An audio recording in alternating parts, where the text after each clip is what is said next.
Welcome back to Girlz Garage. I'm Junkyard Jenny here with Maddie. How's it going, guys? Madison or Musique, Chiq or Maddie, whatever you'd like. Our sponsors today are Donuts and Wheels, Society, Grip Rad, Simtech Motorsports. Those Instagrams are going to be at Donuts N. The letter N is in Nancy, Wheels at Simtech Motorsports, at Grip Rad, and at Society _. We are here to discuss again about cars and cool crap, because that's what we do. That's right. And we love cool crap, right? Yes, we do. All the time. How was your New Year's? How was your Christmas? Everything go okay? Oh, yeah. Everything went good. You know, we didn't have a white Christmas here in Colorado as well. It was dry, unfortunately. Yes, very much. But then we got dumped on. Yeah, we did get dumped on. We got dumped on last night. Boy, is it cold out there. Last time I checked, it was 0 bagel degrees. So, glad I'm inside today. Frigid. Yes, definitely. Did you do anything car related this weekend or last week or?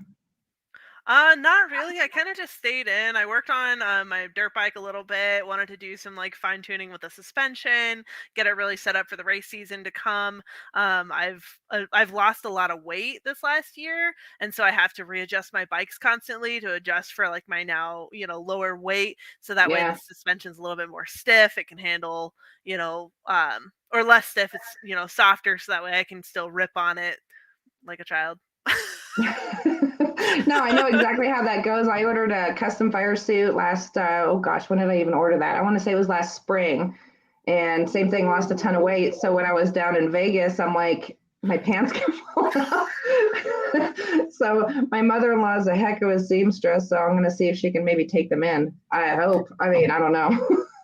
I mean, how would that work with the fire retardant suits? Would that just be very fine threaded? Would that be a leather thread or? I mean, it's fine thread. The material is the super light stuff. So it's not, I mean, the whole fire suit itself weighs 15 pounds, but that's the light version. Wow. But it's real thick. It's 20 layers thick. So I don't know how she's going to be able to, she says, I don't know. She says, bring them up. I'll take a look and maybe. Good luck. I mean, if not, it's no big deal. Just keep pulling them up and looking like an idiot. You just get an extra belt or two. Just really, can you wear belts with those? You probably could, but I mean, you're sitting a lot, so that could kind of be uncomfortable. Yeah, for sure. That's true. So, but when I get out of the car, take the coat off and start walking around, that's when I'm like, yeah, a little wiggle. Yeah. I get it. I've been there many times. Oh yeah. It's so funny. Yeah. Well, it's hard to get them custom, I mean, they're made by a company out in I think Indiana or something like that. And so, having to have them guess at the size of, I mean, they do send you a form and all that and you fill it out. But I actually, to be honest, I did make the waist a little bit bigger because I just figured I want to be comfortable. I definitely don't want to not be comfortable in this thing. But then it was too big to begin with, and I lost weight. Now it's even bigger. So I'm like, all right. It happens. That's we always just plan for the worst, and then the best happens, and it's like, oh great, I lost weight, but now my expensive fire suit won't fit. Right. Great. Yeah. Exactly. Exactly. For sure. That's super exciting. I'd love to see pictures once you get that a little bit more, fine tuned. It's so funny because I actually saw a picture of myself when we were in Vegas. My husband had kind of walked away from the car and turned around and took a picture, and I had my back to him talking to somebody behind my car, and I'm looking, I'm like, is that me? Ooh, always exciting. Oh, it was one of those moments where you're like, no, like your driver's license picture. I'm like, can you please delete that? I look like an idiot. Oh man, my driver's license looks so bad. I got my motorcycle endorsement, my permit and my endorsement on the same day because I was in a rush.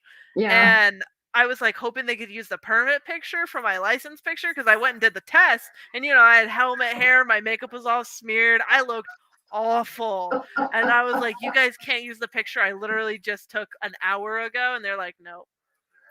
It's like, all right, well, fine. I'll survive, I suppose. Oh my gosh. Thank God the NHRA ones don't have pictures. Oh. I feel it. God for that. Yep. So, do you have any personal goals for 2022? Anything you want to achieve in this new year? I mean, honestly, like, I really want to, I'm planning on going to SEMA, want to make, my Datsun as reliable and efficient as possible. I really actually want to start doing, like, maybe some time attacks, kind of ease it into that, and then maybe send in some drift contests and just kind of full send, We have IMI kind of close to us, so I'd love to go there. That's kind of, my goals are basically just to get my crap together. and get my car out of the garage. My Datsun runs and it runs well, but it's just like it just needs fine tuning. I don't have a reverse gear right now, so I kind of stick my leg out and scoot it back. Oh dang! Yeah, car shows are fun. I gotta make sure I park in like in a pull through area, otherwise someone's gonna notice or be like, "What is going on?" What happened to reverse? Is it fixable? Yeah. So it's just a gear, and I ordered the part like a month ago, but it's coming from overseas, and so it's just going to be a replacement of that, and I just need it to come in. Yeah, no, I understand. I spent half of my year waiting for parts, so hopefully it'll be a little bit better once shipping gets back into it. What about you? Any cool goals? I know, especially with racing. Oh yeah, I've got a lot. I'd actually kind of like to get, I've got goals with the business and I've got goals with the racing. The problem is my car it's predictable, but it's kind of unpredictable. I mean, last May we had a brand new engine and we made it 6 or 7 passes and melted the motor down, and we ended up having to wait. Oh my gosh, I think it was 5 or 6 months for those parts to show up. So. But now we've got the new motor in, and we did take it to Vegas back in the middle of November, and hit new personal goals, which is really great. But we didn't have a whole lot of track time, so we weren't really able to pour the coals to it. So I guess essentially my goals for this year is to just see where we can go with this car. I really want to be able to push it. I'd like to get into the teens. I think the 4.1 something. That would be really great. I'm a little worried that we can't really make it that far at our racetrack up here. We're way too high of an elevation for a turbo car. Also, track preparation is pretty important to the radial cars, and we don't really, I don't want to bash anybody, but we don't really get. No, I was like, you're okay to bash. Well, there's no track prep. I love my racetrack. I really do love my racetrack, and we have actually learned how to adapt to the track conditions there, which is great. But in adapting, we have to turn the car down, and I just don't think that we're ever going to be able to get the numbers that the car is capable of up here. Yeah. And a lot of that is elevation. Vegas is good for 2/10 all day. Like we can have a tune in it and then take it to Vegas and it'll run 2/10 faster just because it's got air. So, and then from there we can really crank it up. But this year we didn't really get the chance to do that. So I'm excited for springtime, see what that car is going to do. Yeah. So it's hard yeah. Like, it is awful. Like everything performs terribly up here, and then we go out of state and we kick it. We kick ass. Well, even my smart car. I mean, my smart car is like, we use that to push the race car around the track, but we also use it, every once in a while around here. I'll take it up to the grocery store or whatever if I just have somewhere to run it. But it runs like crap here. But then we took it to Vegas, and I'm like doing burnouts with it. I'm like, holy cow. It's got 76 horsepower here and like 87 horsepower there. It's insane. The difference when I take my, like, even when I take my Datsun or if I take my dirt bikes out of state, the performance is outlandish. Yeah. I'm just like, it's why amazing. do I live here? Yeah, we've kicked that around too. We were actually looking at properties in Texas, and we've got a friend who lives in Texas, and he's like, man, if you come to my town, he says, there's 8 tracks within 200 miles. And I'm like, really? That's a lot of options. Yeah. Yeah, it is. And you're a way lower altitude. And I don't know. I mean, you know how turbo cars are, or turbo anything. Any car really doesn't even have to be turbo. Just they run like crap without that air. Yeah. So yeah, so that's the goal with the race car. And then the business. I don't know if, lots of you don't know or not, but I part out Datsun cars for a living, specifically Z cars. I actually just did my first Z32. It was 1990. What? I got it cheap and I thought, well, it's a Z, so. Where was I for this? How did I miss that? Well, it was just like a spur of the moment thing. It just showed up and it was cheap. And I thought, well, okay, I'm gonna part this baby out. It was a dumpster fire. This car was not rebuildable. I think it was even rebuilt from salvage to begin with. Oh, so it's already been rebuilt once, and it's kind of like, I think you get like one good shot to rebuild a car, and then the second time it's like, maybe it should be tapped out at this point.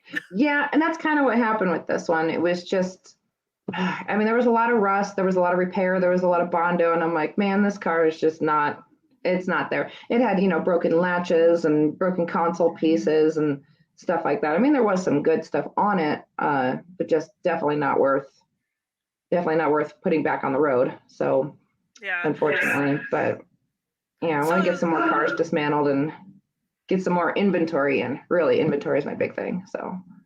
Yeah, and I've been keeping my eyes out too, and just kind of like putting feelers, like seeing if there's anything else that I could throw your way or anything. Like I'm sure if I go sit there in my garage, I could be like, Jenny could sell this. I'm doing nothing with it. It's collecting dust. Right. Exactly. Yeah. Well, that's kind of how the business really started. Honest to goodness, I had we had our son back in 2013, and I was stay-at-home mom and kind of bored, to be honest with you. And then let me see how this works. So I got my Datsun done the following summer, and I had some leftover parts from the build that were never going to go back on the car. So I thought, well, I'll sell them online and see what happens. And I sold everything, and meanwhile picked up another one relatively cheap and tore it apart and sold everything. And from there, just kind of sort of snowballed. And then all of a sudden, I was buying Datsuns left and right. And at one point, I had 22 of them.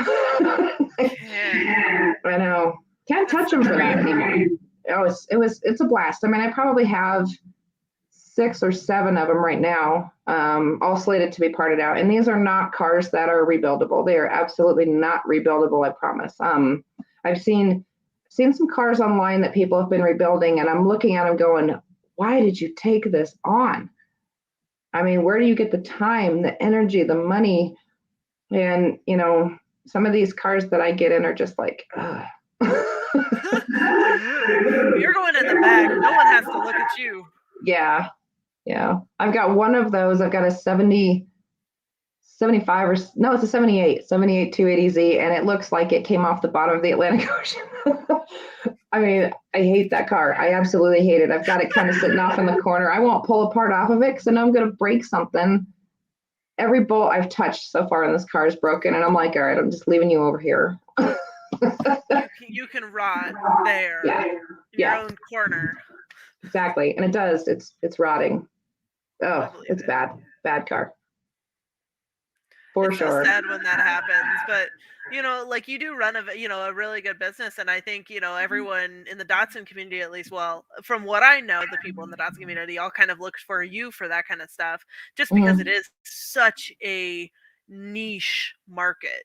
Yeah, it really is, and it's really getting hard to find parts for those cars these days. And so, anytime I can get one. I mean, sometimes they break my heart to take them apart. I did just pick up last week. I picked up a 1971 240Z, and it's kind of a transition car. So it's not the true Series 1, but it's got some Series 1 parts on it. And that one was difficult to take apart, but it was, same thing. Once I got it up on the lift and looked underneath, I mean, the floorboard was just awful. And I know those things can be cut out and replaced, but it was even beyond that. It was like the frame rails and the transmission tunnel were kind of squashed together. So it would have to be spread out again. And then there was a buckle like right in the back where the toolbox lids are. Okay. So when I went to go take those hinges off, they were tougher to take off because they were bent.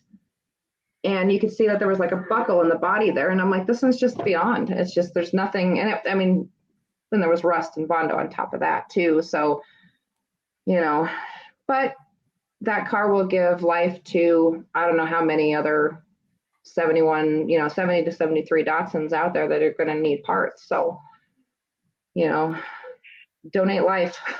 Works with cars too. Well, and that's exactly it too. I think we do like such a noble thing in the car community with doing that kind of, that service, so to speak. Someone's got to do it. A lot of the times, like there's like little parts here and there, but it's nice to have someone in the community and in the car community in general. I think this is for not just for Datsun specifically, but for people who also specialize with certain other cars. Like I know there's the Miata people, the Supra people, the Skyline people. Like I know there's those kind of people in each group that at least have someone who knows exactly like, oh, it's this part. I couldn't tell you what it is, but it looks like this. And you'll be like, oh yeah, it's this. And the ability to look that up and go, yeah, actually I have that. Let me get that over to you. It's it's easy. Here's all this information, and then you can get it done real quick. Yeah, and it's kind of I've got some customers who like to play sort of games with me too. I had one pick up. He picked up a Series 1 in 1970. I think he's in North Dakota or something. And he was, kind of going through this car, and he was sending me texts, and he was like, look at what I found. Look at this. Look at this.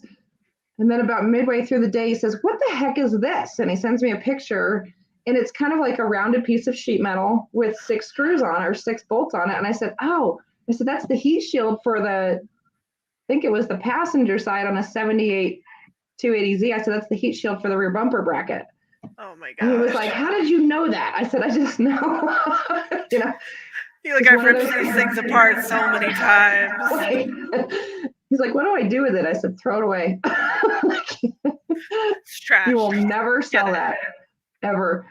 So yeah, he got a really good score on that car. I was pretty happy. It was early 1970. Lots of really good original parts on it, the metal fan and the proper valve cover and the proper fuel pump and all that. So yeah, he got a really good deal. So I'm stoked for him. So, but he won't be buying anything from me for a while. He's all set. It's the finished project. The worst part is I had a fender. Did he buy? I think he bought a driver's side fender for me, but this was not something that I had advertised. It was same thing. It had been repaired at some point, a terrible, terrible repair. And so the repair was rusting and bubbling. And he's like, well, I just need this one little piece off of the fender. And I said, well, I can cut it. And he said, no, send me the whole thing. Send me the whole thing. I said, dude, this fender's worth $100. It's going to cost you $250 to ship it. And he's like, I don't care. I need it. I said, okay. So I shipped it off to him. And then when he picked up this new Datsun, it came with 2 brand new old stock fenders. Told him, I said, you should have waited. Yeah. You should have just held on. Yeah. But we didn't know. He didn't know. So he was pretty thrilled with those. I said, are you going to use them? You're going to sell them? He says, I think I'm going to sell them. So I don't know. Do you have any racing goals this year? And was I what? Do you have any racing goals this year? Like I said earlier, just to really see what that new engine will do. That's kind of my biggest goal. But I think we're gonna have to wait until November to find that out, until we can get at least down to altitude, or maybe we might even take it to St. Louis or Texas sometime middle of the summer, just to see what it'll do. So, what about you? What do you got going on? I mean, really, it's just going to be getting the Z kind of fine-tuned and get it going and get it ready for SEMA. It's kind of a Ratson a little bit. Yeah. I'm gonna try and do. I don't mess with body work. Like that's the one thing I do not do on cars. I Yeah, I don't can do it understand that. well. I don't do it well at all. But I'm gonna Uh-huh. do it this time. I just right now it's just got the primer coat on it. Hang on, Yeah. I'll turn my camera so you can kind of see there. It's got Oh the primer yeah. coat, and then my front lip is busted because just Yeah. curbs. Well, not curbs, parking and stuff like that. But Sure. it's got that matte gray on it. And so I'm gonna be trying to paint it this summer. I'm gonna sand it, blast it, make it look decent. It's got like weld spots on it. The person who I bought it from was from Florida, and so it had some rust on it previously, and he had Mm-hmm. stripped all the rust. And instead of doing like a seamless kind of repair, he wanted Mm-hmm. more of like an airplane kind of look to it, which is Oh really yeah. Okay. awesome. It looks great. It gives it a lot of Yeah. edge and personality. I love it. I'll never take them off. But it's got like weld panels on it. No, I that's love it actually so kind of cool. much. I'd really like to see that thing. What year is it? It's a 77. Okay, I was a little confused because I'm like, well, it's got the 77, 78 hood, but it's got the 70 to 73 marker lights and bumper. Yeah. Kind of threw me off a little bit there. It's a little piece together. Yeah, It's a exactly. lot of everything. Yeah, a little bit. That's awesome. Well, that's really cool. So it's SEMA. Wow, I would love to go to SEMA. I had a dream about SEMA. Dreaming about the car shows already. I get it. I do it too. Well, it's so weird because our racing and our big race in Vegas is always the week after SEMA. So if we were to go to SEMA, we would have to literally take 2 weeks straight off of work. And I thought it would be great if we could take the race car down to SEMA, have a booth, show it, all that stuff. But then we'd have to put it away for a weekend. Well, let's see, because SEMA ends what, on a Friday or Saturday? Saturday. Yeah, it ends on a Saturday. So we would have to find a place for it Sunday, Monday, Tuesday, and then take it to the track on Wednesday. So, that's kind of like, well, we would have to take 2 full weeks off, maybe a little bit more to be able to do SEMA and the race. And that's kind of probably not going to happen. So, yeah. I'll video chat you. Yeah. Maybe I can just steal you and I can go and then I'll just ship you back. That sounds really good. That would be actually really fun. I could go back for a couple days and then come right back again with the car. There we go. And as you guys just saw the little advertisement that popped up, ask us anything. We're happy to chat about it. We'll break it down. We'll make it easy. As long as it's appropriate, we'll talk about it. Yeah. Although chances are maybe if it's not, we'll try even. I was going to say, I was like, it's you and I. We have no one to moderate us this time. For sure. Well, the next time you go to IMI, you really should get a hold of me because I'm literally like blocks from IMI. And I would love to go down there. So actually, one of the things I'd really like to do in my life, I did this one time and it was so much fun. Down in Vegas, they've got this like exotic car rental thing where you can rent exotic cars and take them on this road course they've got. I was too chicken to do that because I get lapped at the go-kart track, honestly. So I hopped in with a guy who's a professional drifter for $99. You can go around the track with him. And it was a blast. And I thought I would love to jump in a car and just go drifting again. I would love to freaking do that. Let's do it. We'll send my Datsun. It's good. I got bumpers. They're metal. They're fabricated, but we got this. We're good. Hey, you know what? If you break it, I'll replace it. I got them. There we go. We're good. That's right. Hit me up for parts. I got them. Yeah, definitely. And if anyone in the Datsun community is watching, talk to Jenny because she has everything. Well, I'm kind of low on 240 parts right now. Well, I don't have a 240, so we're all right there. But for sure. What are like did you have any like moments in the car community or even the motorcycle or anything like that like stood out for you from 2021? Oh my gosh. Yeah. I had a lot of really special moments in 2021, a lot of them. And I'm one of these people who kind of thinks that, things happen for a reason. We blew up the motor in May. And of course, like I said, we had to wait 5 months for the replacement parts to show up. But in the meanwhile, I was gifted like a 3,000 horsepower right-hand drive Skyline with a 481X big block in it. And I forgot you got that.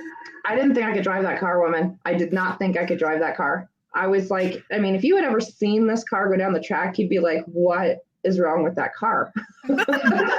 I mean, it's so wily and so out of control. And, you know, when Brandon, the owner of it, gave me the opportunity to drive it, I was like, you gotta be joking me. I'm like, there's no way. But we took that car to track record and I won a race with it and I got a trophy and I was just absolutely floored. I just couldn't believe that I had achieved that goal with that car. So that's really my big standout moment from 2021 for sure. It's definitely something that'll stick with me forever. And even just the win was great because it was, you know, it was up against a guy whose car is like really unbeatable. I mean, this guy's numbers are astronomical. I mean, he's a really, really good driver. He's got a great car. And I felt like I might as well have been racing God. You know, I was so nervous. I was like shaking and crying and trying to get myself together. I didn't want to be, so that's the one thing about being a girl in this field is you can't act like a girl. Yeah, no, you stuck it out. There's no crying and drag racing, you know? Nope. But I got to tell you, I was really nervous because it's not my car. I know how I am as a competitor. You know, when I got behind the wheel of that thing and I was up against my nemesis, my thought was, I'm going to drive this thing straight into the wall because I'm not going to let out. I am not going to let out. And, you know, fortunately, my husband knows chassis tuning really, really well. So he was able to get the car to stick and to go straight and all that. So it wasn't really much of a fight. But it was incredible to beat this guy. Ironically, I beat him on a hole shot. I left the light just a little bit earlier than he did, but he got to the end of the track and I think he ran a 451. I ran a 452. Jeez. But I beat him because I got there first because I left first. Yeah. So, you know, to win by a hole shot was almost like sticking the knife in it. Well, that's always like kind of such a like hairy place too, just because of like how, you know, how competitive drag racing is. And it's literally neck and neck. It's not like other racing. You know, we had kind of talked about on the last episode where like drifting, you know, you do have two pairs and you switch off in who leads. Drag racing is different. You are next to that person the whole time and you get to be like, aha, bye, or like, oh, crap. You know, and to hole shots especially because of how because of the level where you're at and you're racing with it, it's so difficult to get those. You know, it's like you know, I compare it to motocross, you know, and hole shots on motocross, like it's so neck and neck and it's so like you just have to be the first one on the throttle to get that.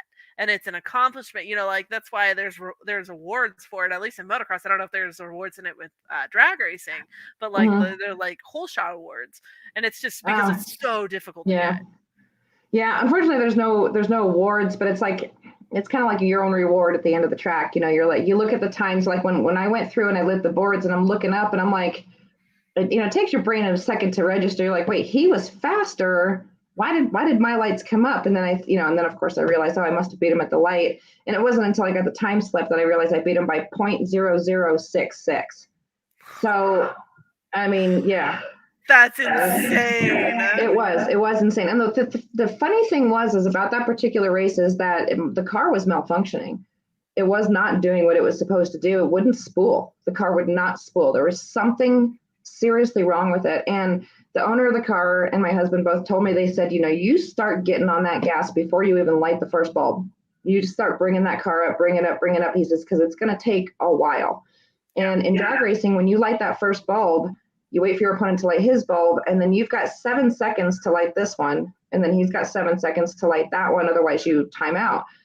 Well, I used all 14 seconds to bring that car up, because it was not going to spool. It was just not going to do it. And if you let go of the trans brake button when you've got no boost, it's, I mean, you might as well be driving a Ford Focus down the track.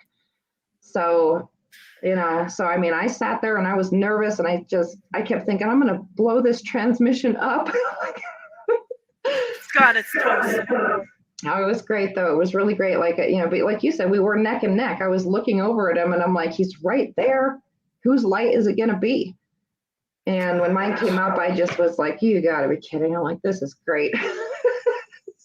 Well, Definitely a it's such standout an moment. achievement. Yeah. Yeah. It was a really great moment for me. I was absolutely just thrilled. Just thrilled. And, I'm hoping that we can have the same results with my car, so I can't wait until May.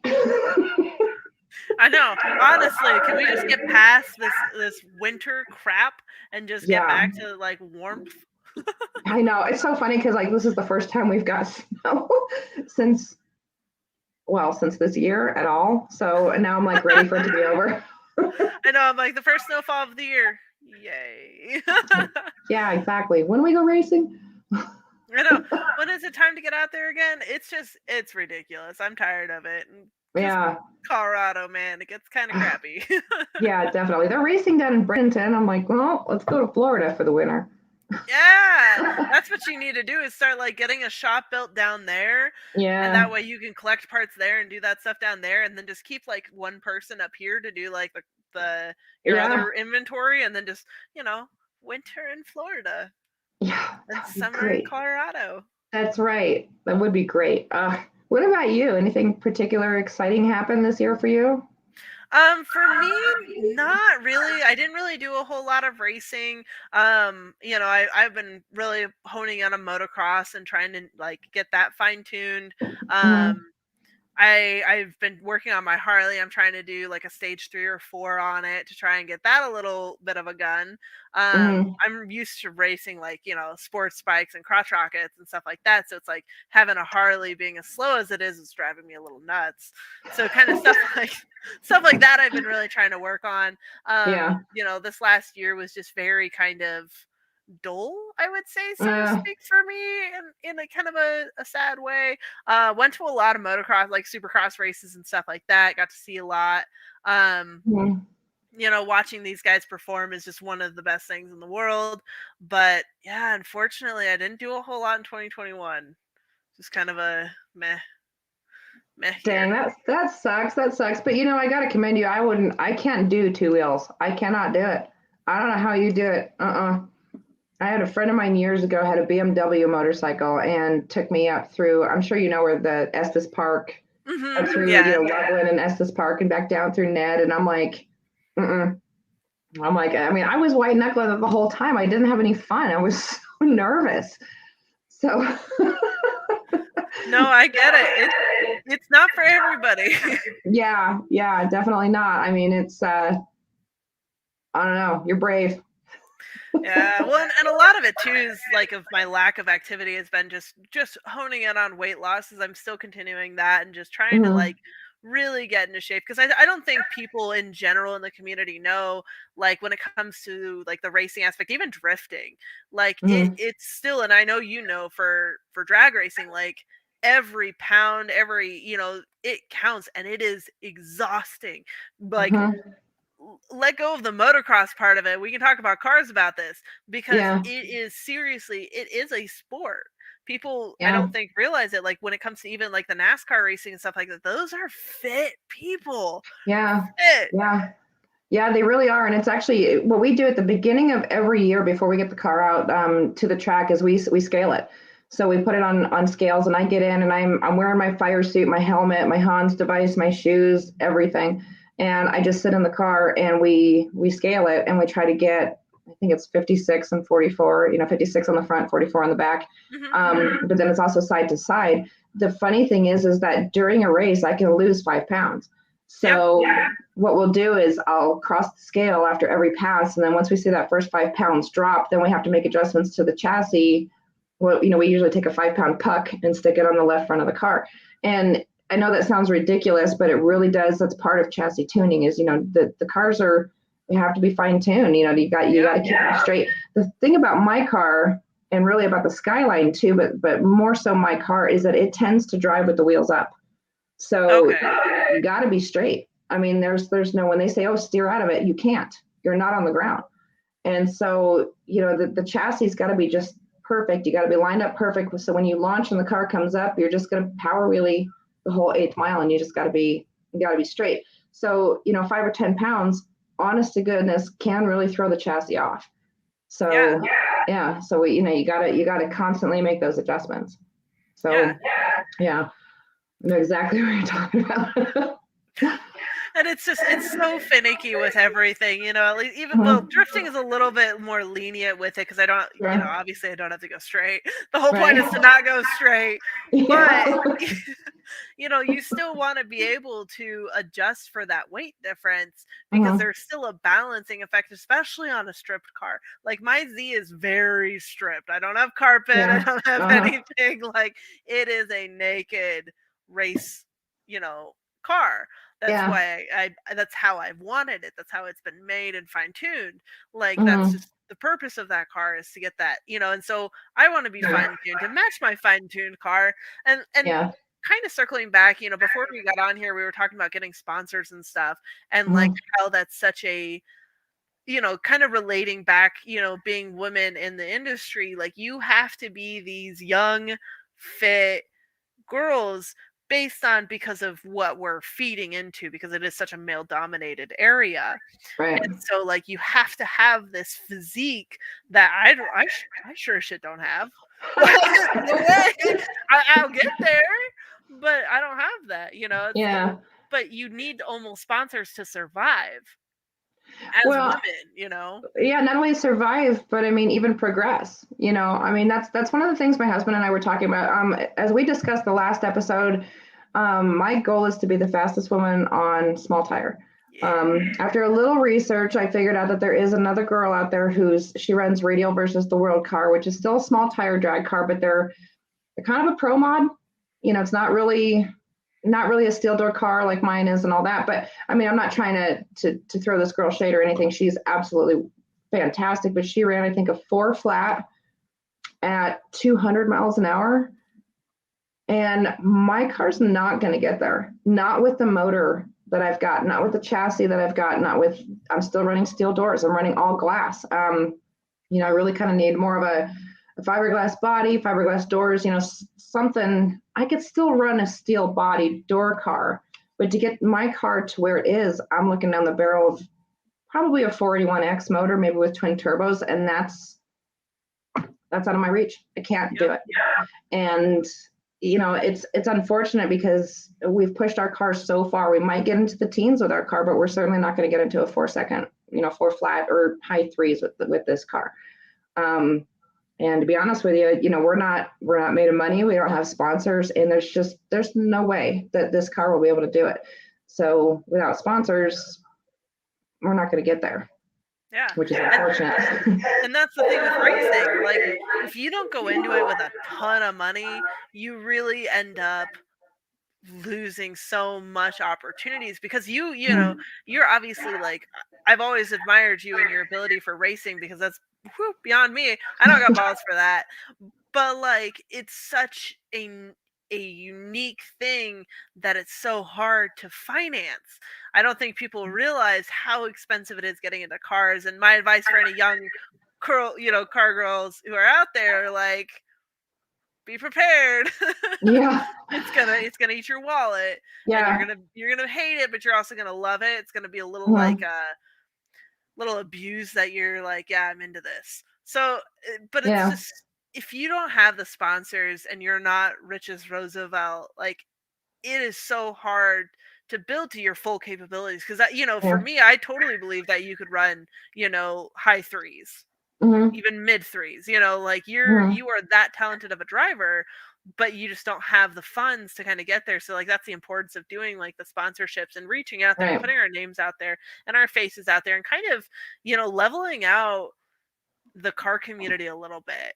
And we kind of discussed about this last topic or last episode where we were talking about women in the automotive industry. Like, yeah, we all want to be cute and shit, like, but we also like, we have to be able to stand our grounds and be able to handle things in like a forward movement and looking at it as all girls, because we're still set at this beauty standards. And I think that's what's really hindering a lot of car enthusiasts, women and racers, to be getting the sponsorships that they so rightfully deserve.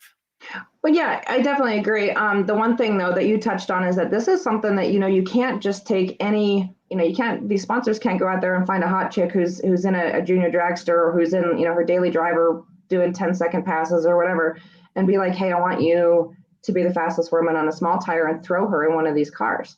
Yeah. I mean, it's a learned process. When I first hit 8 seconds in the quarter mile, I was like, wow, I'm going really, really fast. And then it was 7 seconds in the quarter mile. And then the car got too fast for quarter mile, so we had to switch to 8th mile. And like, if you look at my 4:36 pass, basically translated to about 6.5 seconds in the 8th mile, or in the quarter mile. And I got to tell you, it's intimidating. It is very, very intimidating. The car pulls 3 Gs on the launch. And the one thing I like about 8th mile racing is that in 4.5 seconds, it's over. Yeah. I wish a lot of things were like that. You don't have that 20-minute long adrenaline rush, but it's definitely a learned thing. You can't just jump into it. And I think that's what the sponsors are kind of looking for too, is they want somebody who's dedicated to the sport, dedicated to their car, and really see somebody who's just working to make that goal, and not just a pretty face. That's what it's going to take, is somebody who's who's got the goals in mind, but not the money. I want to get there, but it's not going to happen. Oh, I definitely get that. For sure. And I know we kind of touched on this, but do you have any like cars or anything, like cars or vehicles of any sort, that you're looking forward to this new year? Oh, like new cars? Mm-hmm. I don't know. I'm kind of a truck chick, so nothing's really making me. I mean, I like the new Z, but it can't tow. Yeah, that's not going to get your race car to the track. No, definitely not. I don't know. What about you? You got anything in particular you like? Yeah, the Rivian trucks and SUVs, they're coming out.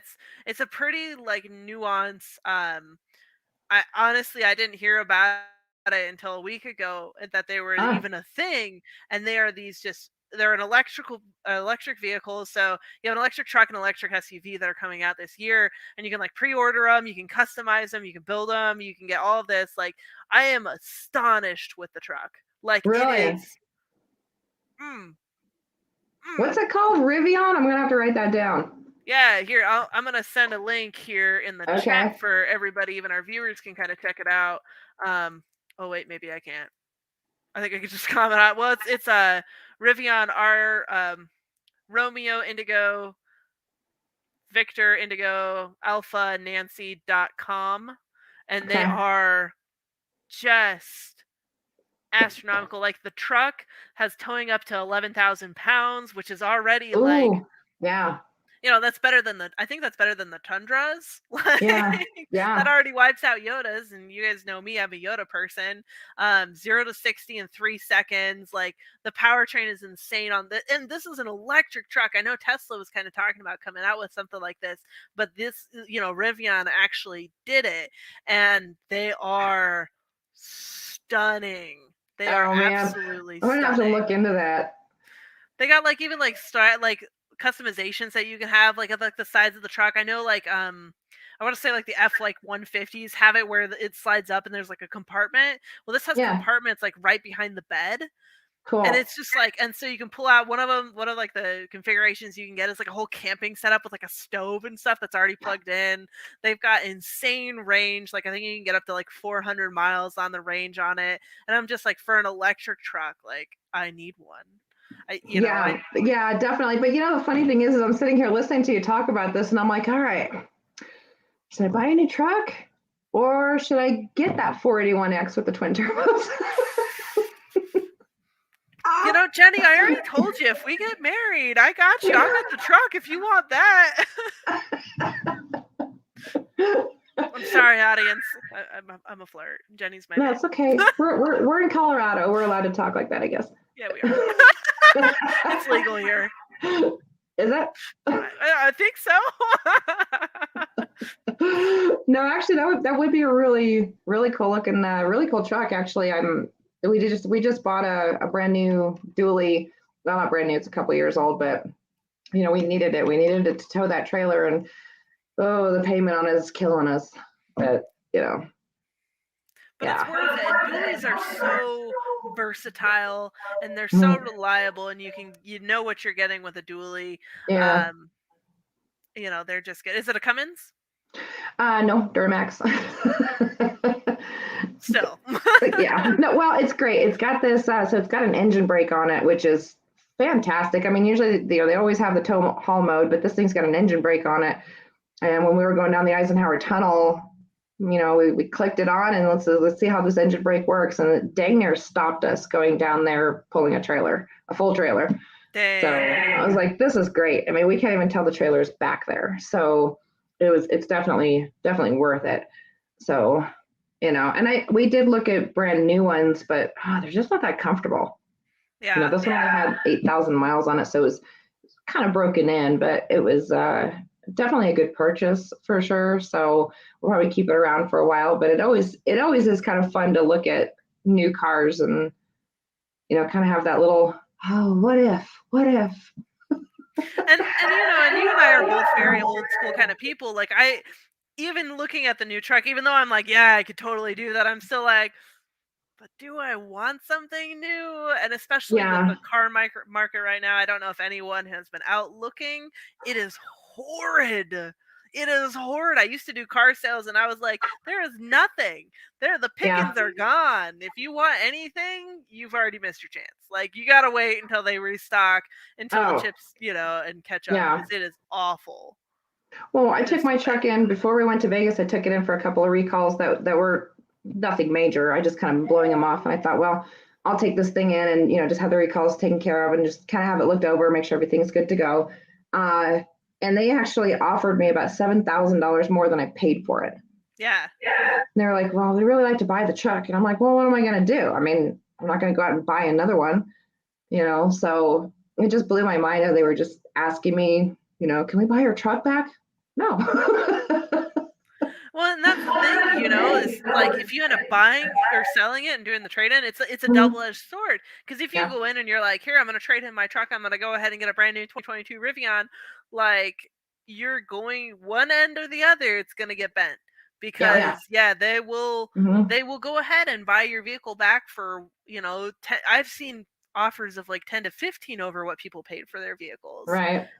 But then there's such an upcharge on the new cars because there's no inventory. Right. So it's like, is there really any savings here? Am I really getting, now, of course, like, and I've been thinking about it too, is selling, maybe my 05 Tacoma and then just dailying my Z, for a little bit here. Well, the market calms down. Doing that again. Yeah. And just when the market cools again, buy a car then. Yeah. Then at least I'd be up on the Yoda and then can level it out, because I'm never getting rid of the Z. That's, that car's being buried with me. Oh, yeah. Yeah, I've always said that about mine, too. Never going to get rid of it. Nope. It's coming with me. Yep, for sure. But that's definitely like the tricky thing with, like, that's definitely the Rivian is probably the most exciting thing that I've seen. As far as everything else, I think just with COVID and stuff, no one's really been doing any bells and whistles. And I think there's also like such a shortage on supply and demand right now. I mean, even the new 400Z, that was supposed to come out this year, and now it's been pushed to 2023. Probably because they can't get parts for it. Yep, that's exactly what it is. They can't get parts to produce, and so it's like, well, because they're going to produce something that's not as specialized. They're not going to produce as many sports cars. So if you're looking to get a sports car this year, I mean, you got to pull the trigger, because there's not going to be anything left by the end of it. Yeah. No kidding. Well, when I was at the Chevrolet dealership to, have my truck serviced, there was a Camaro in there that I was kind of eyeballing because I was looking at it and I'm like, man, this thing is really cool. It's white. It's got red stripes. It's a stick shift. I'm like, this is too cool. I looked at the sticker price and it was actually really affordable. It was only $37,000. Okay.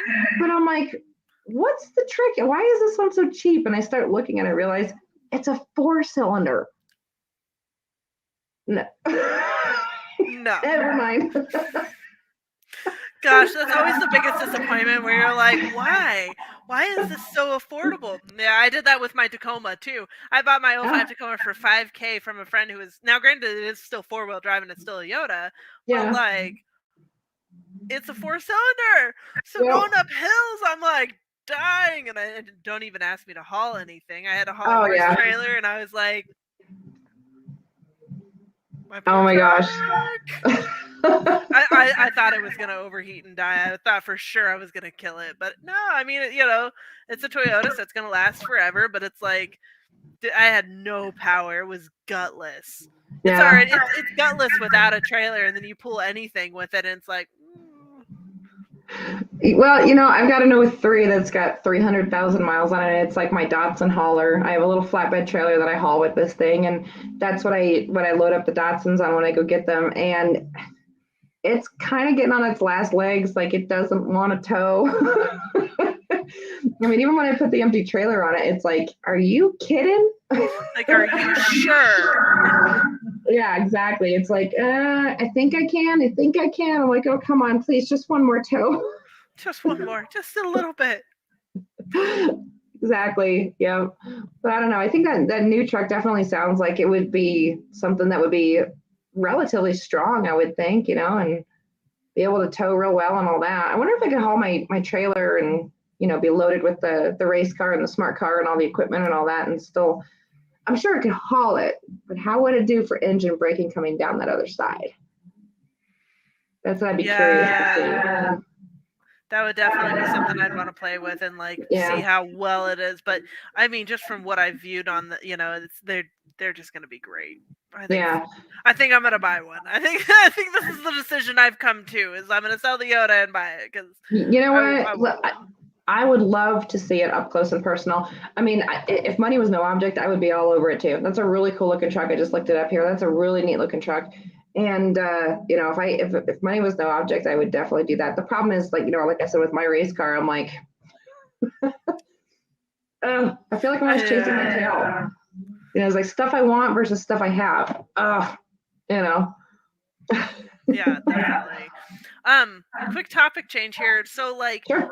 You know, just talking about going into the new year and all this changes that were going around, you know, we're seeing more electric vehicles. We're seeing a lot of, you know, changes coming around in the communities. Obviously, you know, we've seen a lot just growing up in the automotive industry and changes and stuff. But what's something like you'd like to see change or improve in this year within the community?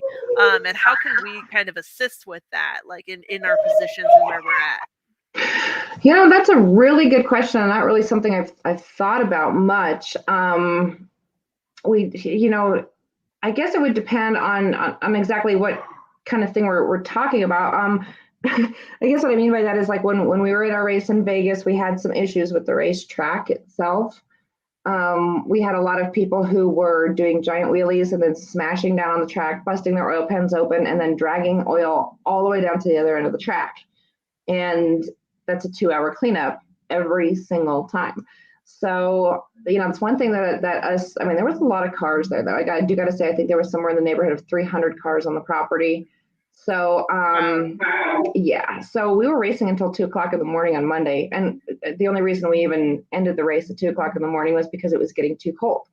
So, but we had just had so many delays. Like, there was one point where I had raced at 10:30 in the morning and was anticipating another qualifying run around 1:00 in the afternoon. I did not get that qualifying run. I never ran again that day. They sent us home at about 9:30 that night.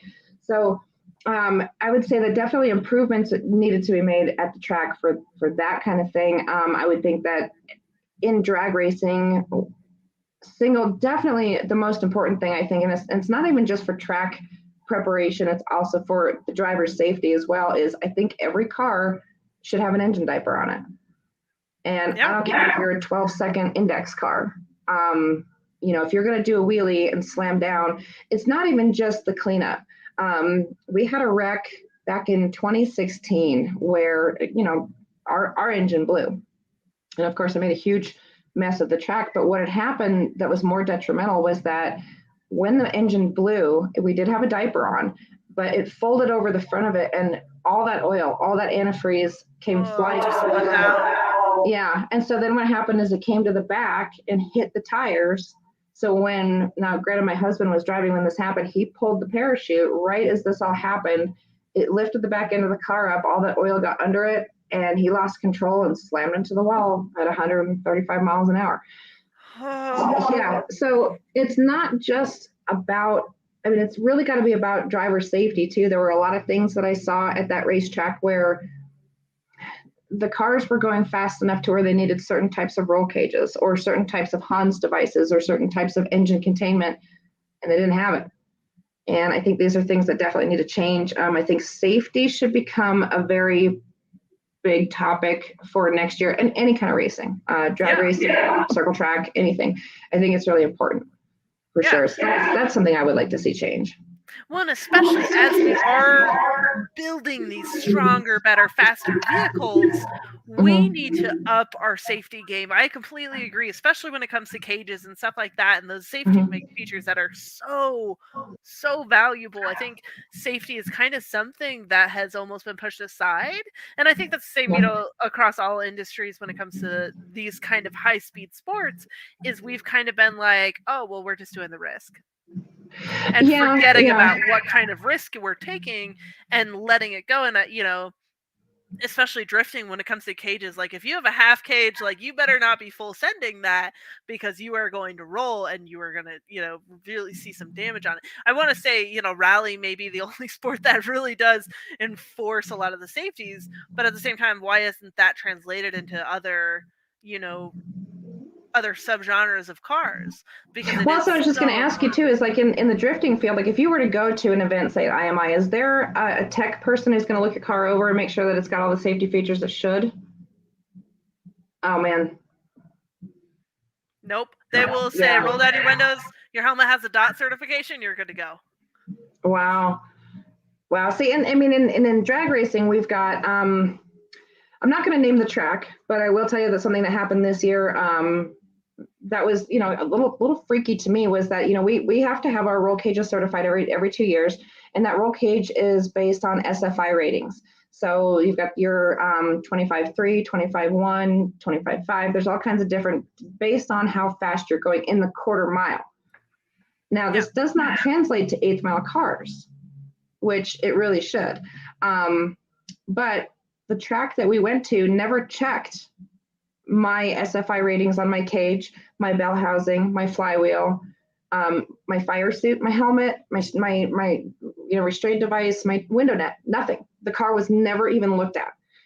And that concerned me a little bit, because I thought, you've got a lot of these people out here who maybe are drag racing for the first time, and their cars are just not built to what they should be. I did see one car wreck, a couple cars ahead of me.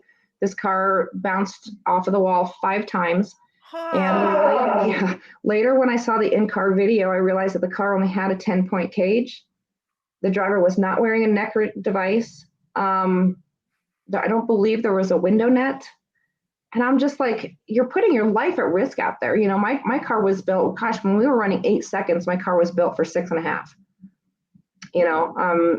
I think it's just super important. Even when we went to methanol, that required me to have a 20-layer fire suit. Well, I took it even a step further, and I wear kind of like underwear that's fireproof underneath it. Now, granted, it's July. I'm wearing this 20-layer fire suit and long johns underneath it. I'm hot, but your safety is more important. Yeah, it could be the thing that saves my life. And so that's something I would definitely like to see, at least in the drag racing side of it, was I'd like to see safety enforced a little bit more, for sure. I would say very universally, like when it comes to racing, I think it really does need to be looked at, because there have been so many instances where I've gone to races and I've been like, yo, that helmet looks busted, and that's a passenger on a track. Like, that's not even the driver, that's a passenger, and that helmet has a crack in it. Has obviously seen some damage. Every time you crash your helmet, you got to get a new one. I live by that, especially with racing motocross and motorcycles. Like, it blows my mind. And I think, that's something that needs to be taken very seriously, and something that needs to be modeled more. Yeah. Because I think they go, oh, well, it's nothing, and kind of brush it off, or like, you know, and I know a lot of people who do not take safety seriously, and it can be so detrimental. And I've seen numerous crashes, especially, you know, I've lost friends in front of me riding motorcycles. Like, I take it very seriously because I don't want someone else to deal with my dead body. Like, not to be morbid, but it's like, it's my responsibility to deal with that. It's not anyone else's. But at the same time, I feel like tracks and places like that, you know, really do need to emphasize the importance of it. And, you know, maybe kind of looking at how we can help, like, with that is just being good role models in the community and actively going, hey, like, you know what, I see your helmet's a little cracked, I have a brand new one, let's at least for this run just try on my helmet and you'll be a little bit safer, stuff like that. And just kind of reaching out. Definitely. You know, I know the owner of IMI, you know, and I'll probably reach out to I'm a little bit on it when it comes to that, but and they do, you know, it's even in the motorcycle world, it's still something that's kind of overlooked. And I think it's just they take it as, oh, well, you signed a waiver, you're good to go. But that being said, when it comes to like the go-kart racing, have you seen those setups? Yeah, I know, they're crazy. They're insane, but those people will always have neck braces on, like the cages on their go-karts are going to be like point, like just beautifully well done, like everything's on point, their fire suits are great, they're always in good helmets. And I'm like, why doesn't that reflect? I think people just think because you're in a cage, so to speak, you're safe. And I think that's a lack of knowledge of, I don't know, have you ever seen, you know, a car roll? Well, and I think that the cage is really important as well too. I mean, that's one thing that my husband and I were just discussing actually last night, is that we're looking at a new chassis for my race car, just because we think that my race car may be kind of at its mechanical limit as far as weight. Really, we're trying to lose a bunch of weight on the car. I mean, there's a bunch of little things that we could do to the car to make it a little bit faster, but a little bit, like we talked about earlier, is not going to cut it. So we were looking at building a new chassis. And in that chassis, one of the things that we're going to do is my car right now has what's called a 25.3 cage in it. And we're going to try to go for a 25.1 cage. And that's basically just a lot of bars. It's got a lot of bars, a lot of gussets, and all that kind of stuff. And we're building the car around me. And I am 5'2". And so to be able to build this cage around me is going to be a little bit of a challenge, as it was with our first one. There was a moment where when we were putting my first cage together, you know, I wanted to sit within the funny car hoop, but the guys had it so far back in the car that I couldn't really reach the pedals, the steering wheel. And I know that they make modifications for that, but I really wanted to feel more comfortable. I really wanted to feel more like in the car as opposed to sitting way back here. So we redid that cage several times until it was where I wanted it. And, you know, it drove my husband crazy, because he said, we're never going to be able to sell the car because nobody else can get in it. And I mean, he's moved the car, but his knees hit the steering or the dashboard. I mean, it's really a tight little sardine of a car. Not a lot of people can even get in it. And that's something that's going to be a challenge for us for the next car, is how do we build the cage so that, you know, if he wants to drive it or if Brandon wants to drive it or whatever, we can still make it to where it's my car, I'm comfortable, and you guys have to adapt to it. So no, I definitely get that. And like when it comes to safety, I think it's just something that is so important and valuable for everyone to look at and just assess. And like you said, even customizing it, because it is important for us to be able to have that customization in our vehicles and our specs, and having something built for us. That's why we love the sport, is we're literally building ourselves into cars. Yeah, absolutely. I'm going to let you talk a little bit more about that. I got to take a quick break. You're good. I'll be right back. So kind of like continuing off on that, you know, and continuing on like things we want to see like improved. Like I said, being a female in the car community is rough. Like, and seeing, I think we kind of bring a different, more caring perspective to it, almost, where we just want to make sure that everyone is safe. We want to make sure that everyone is still enjoying it. I think there's a lot of misconception where it kind of just goes to a little bit like freeballing it and just kind of enjoying the chaos of the sport. but I think we also need to like tone back. And part of what I want to represent coming into this, going into drifting and being in part of that, and also being someone who races motocross and motorcycles, like I want to see everyone excel to the best of their abilities. And if that, I think we can do that if we're safe. I think once we kind of lose track of that safety, we can kind of hinder off of that. Something else that I'd like to see, changed in the community is in itself, which we've talked about a couple of times here and there, was just kind of finding that more acceptance and like love for every person, body shape, and everyone in the community, and really honoring women and men for what they are and who they are and that kind of thing as well, and kind of taking that and just loving more wholly than what we have been, I feel like, in the past. We touched on it when we were talking about sponsors. We've touched on it in the past talking about like how difficult it is being women in the car community and what's expected of us and what we were expected to look like and act like and dress like and be these showgirls. But I really hope that this channel specifically, I hope that we can kind of elaborate and help to change people's mindsets on that, and really show the beauty in different forms and what we all do. Obviously, every woman who's a part of this, group, the GT girls, is very unique. I think every single one of us does something a little bit different. Not one of us is the same person. Obviously Jenny and I are both in Colorado.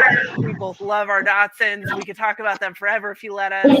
Right. But at the same time, like she does drag, I do drift, and even then I don't really do drift. I'm nothing compared to some of the other girls who are involved in that, or like so Kaylee, who does more like the modeling and working side. And I think we all just bring in such different things that there's so much beauty that needs to be more accepting in the community, because I feel I don't like going to car shows as much as I used to, because I didn't realize how much that standard was held. And so hopefully, because I know I'm not the alone on that. I know there are other car girls who are like, I don't want to go to a car show, car anything. Yeah. No, I definitely agree. And there's certain, I mean, I think that's definitely a good way to think, kind of almost to a degree, though. I don't want to sound like a complete freaking idiot here, but I definitely think I've always said that I think women need to build each other up. I love that you drift and that you're, even you just said it yourself, you're not way up there, but you're doing it, and that's something that I think is incredible, because you never catch me doing it. Oh, hell no. I mean, I can't, like I said, I get lapped at the go-kart track, and I'm talking like boondocks, not like, but I think that's great. I think that's really awesome. What ticks me off about some women in the industry is, like you said, with car shows, you go to these car shows and it's like, do you know what a 10 millimeter wrench is? Like I don't want to be that girl, but it really ticks me off when I see a calendar girl in her little booty shorts and her little furry boots, and she's holding a 22 millimeter wrench and she's got it on a carburetor. I'm like, what are you doing? It's like, if you're going to put a girl and a car and a tool in the same sequence, could you at least make it look like she knows what she's doing? Yeah. Do you know what I mean? It's like, no, and I definitely get that. And I'm, and like you said too, I'm all about building each other up and all of that.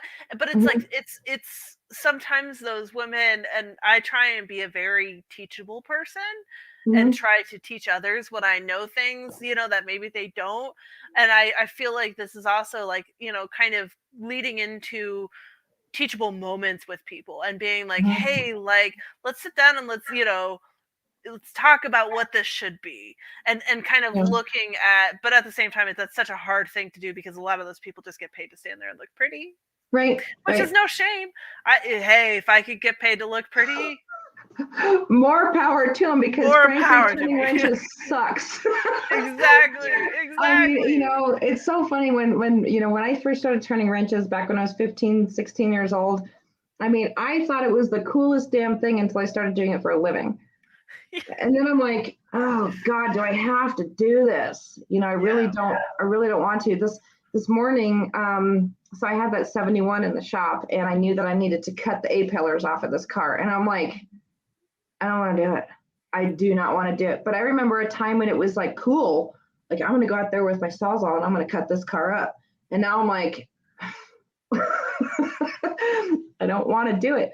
But yeah, I definitely think that if we can, sort of teach these young women how to do it, how to get into it, and really let them love it. That's one thing I love about Kaylee is she's so young, but she's not screwing around. No, she's definitely not screwing around. She's got it all together. I was like, man, I wish I was at that when I was her age. Oh my God. Yeah, you're not kidding. You're definitely not kidding. I mean, I think it's definitely, God, I'd just love to see more women in this industry who are just, really, really into it, not just there as a trophy. I mean, I hate to say that. Yeah.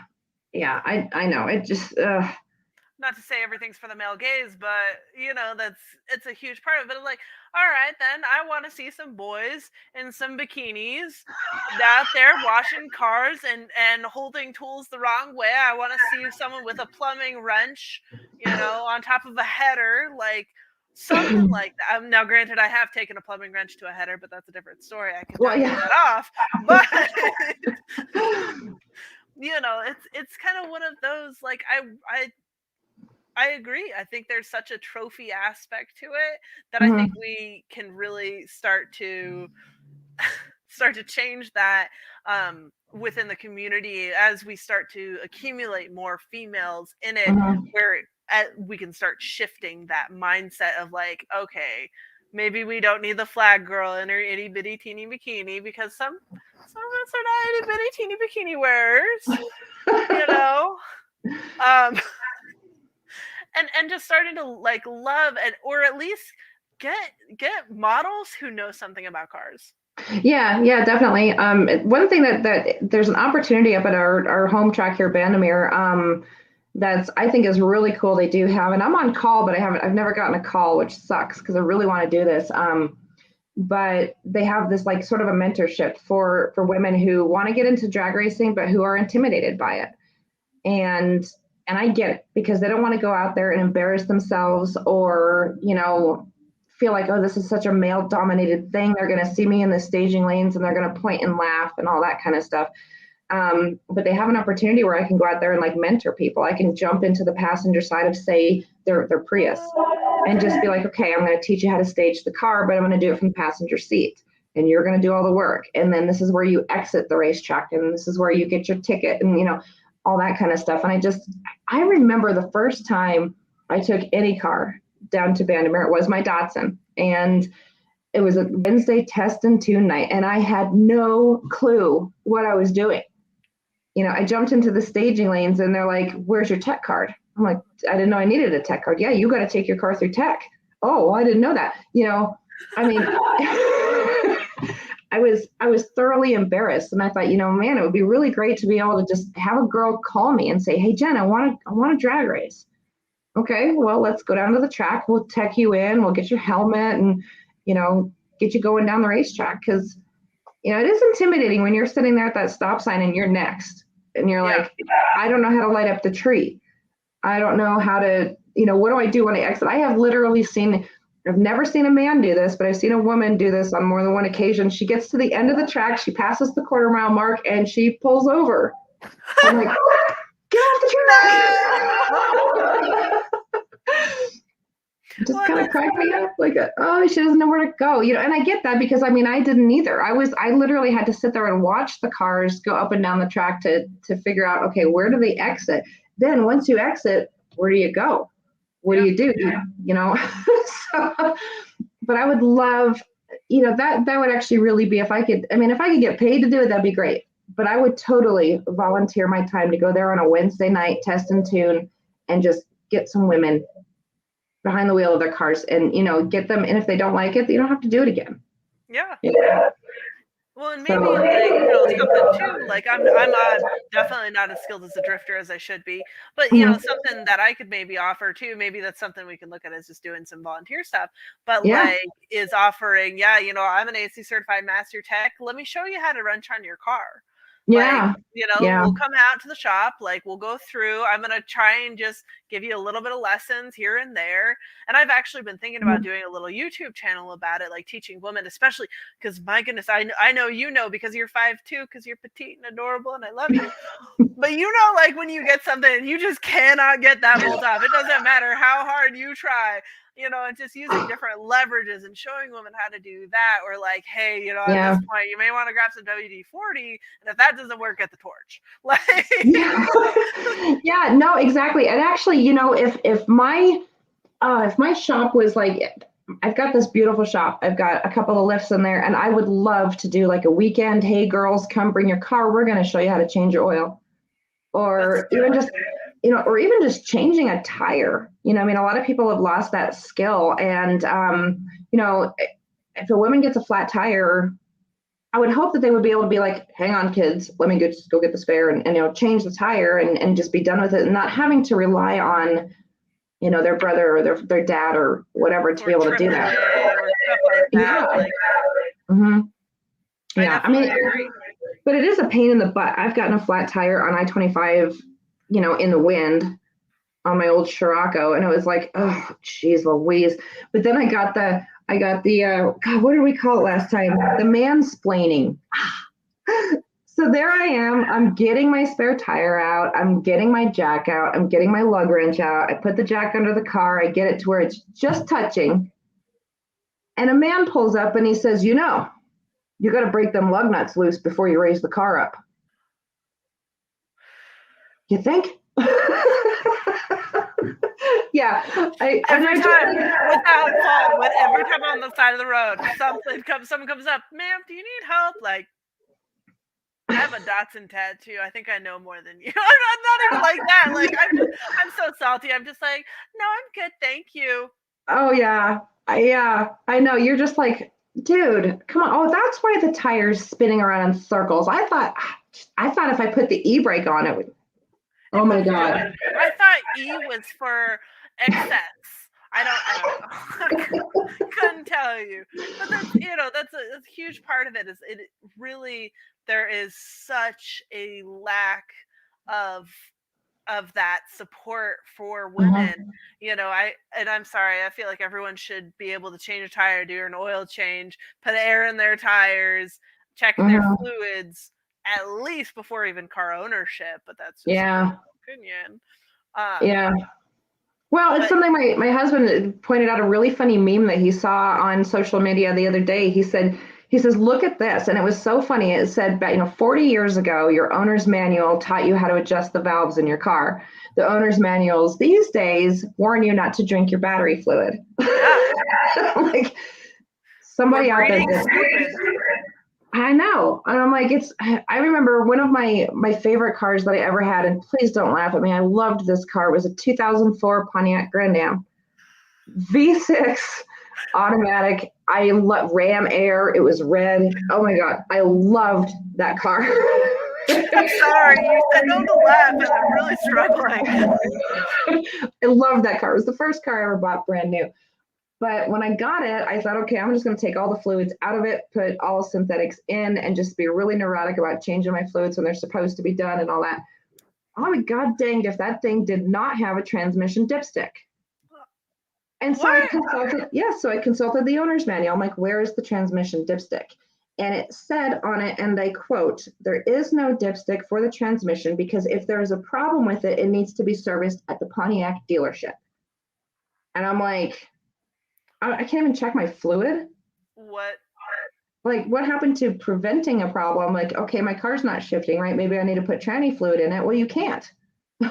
I mean, you can, but you got to jack it up, pull the bolt, pull this drain bolt out, fill it from the top. You got to wait until it starts pouring out there, and then it's full. Close the drain. I'm like, that is just the dumbest damn thing. So, cars just have gotten so like hands off. But I don't know. I'll be honest with you. I've got a 2003 Sierra, and I've got the 2018 Silverado.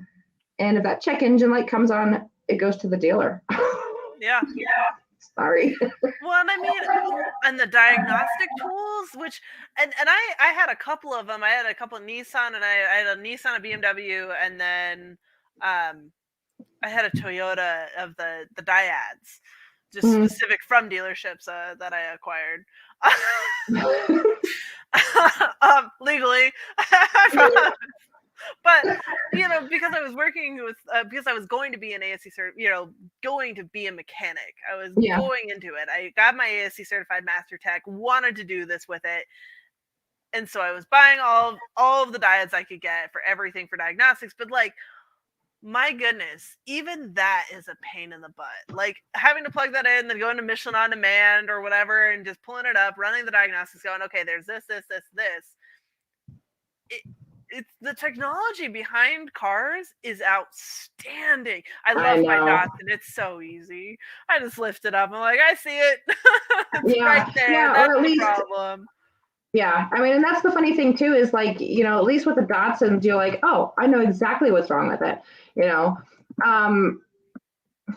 My sister also had a Grand Am, and she called me one time, and she says, "Can you tell me what this noise is?" And I'm like, "Sure." And she holds the phone up to her car, and I was like, "Okay, you have a mouse nest in your heater motor." She's like, "Well, how did you know that?" And I'm like, "Well, it's just, you own these cars, you kind of know." Yeah, you hear it. Yeah, so the Datsuns, they're funny because it's like you could just hear any little noise and go, I know exactly what that is. Yep. So every time. Yeah, for sure. For sure. So I don't know.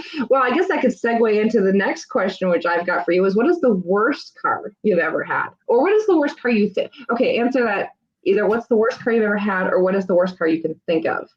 You pick. Oh man. I have to say, I have had some pretty good cars.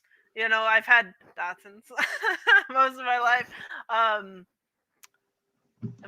even before my Datsun, my first car was like a 95 Honda Civic, and it would not die. I tried everything to murder that car. It did not do it. But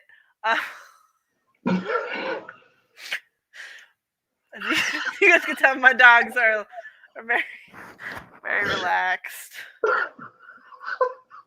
I'm gonna scoot over this way for a second here. Give my dog a little privacy. But